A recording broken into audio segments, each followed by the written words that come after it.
my name is Kim Hughes and I am from Wake Forest, North Carolina. I love the fact that I'm a conscious discipline cheerleader. I go in with my eyes wide open because I've been both an administrator and a teacher and a parent. So I try to look from each person's perspective and see their point of view so that I can create information in a way that they truly can not only understand it, but to embrace it. Because I've been an administrator, I know what it means to sit in that seat, and I understand accountability, and I understand that in this day and age when academics are cherished, relished, and really define who we are as administrators, that it might be hard to look at a comprehensive program like conscious discipline. But what I tell administrators, we are weaving this tapestry. And within that tapestry, there's going to be all the threads that really celebrate who children really are. And with that, there's the academic piece, but there's also the social and emotional piece. There's the physical piece. There is the language and literacy piece, and there's the approaches to learning piece. And that they all work hand in hand. When we're looking at school-wide transformation in terms of all people jumping on board with conscious discipline, I really had my first experience with that as an administrative intern. I put together this plan, and then I got the administrators on board, the leadership team came on board. We now have all the parents. We've done bus driver training. So that school is almost 100% school-wide conscious discipline implementation, and I'm so honored to be part of that, because I really saw what can happen when you can transform a school culture with conscious discipline, and having that school family embedded in classrooms, in the cafeteria, in the gym, in the hallways, in the principal's office, on the bus.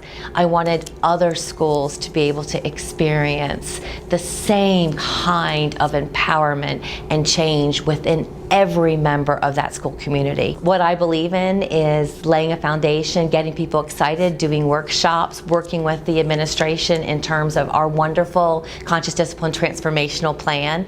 It's that moment when a child named John comes to my classroom, and to watch that child whose head is bowed low, who has moments of eruption, who will transform a classroom into sheer terror by throwing over desks and taking a chomp out of somebody's arm. To see that child transform when he is part of that school family.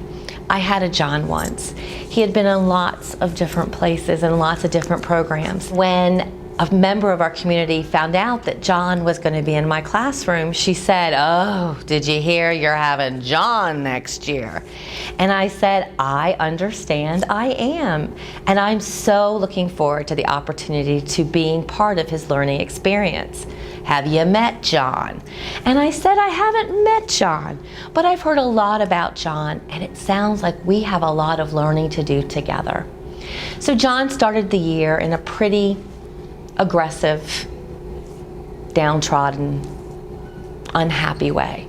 Through that feeling of safety, it was being part of something where he felt connected, and he felt when he came to school and I said, "John, we've been waiting for you. You are here."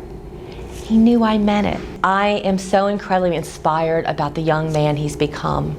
He has moved from this child who did not know how to deal with conflict to a child who knows now to take a deep breath, to wish others well, to put his body on pause, to make conscious choices. I will never forget when one of his former teachers was in the observation booth where I taught.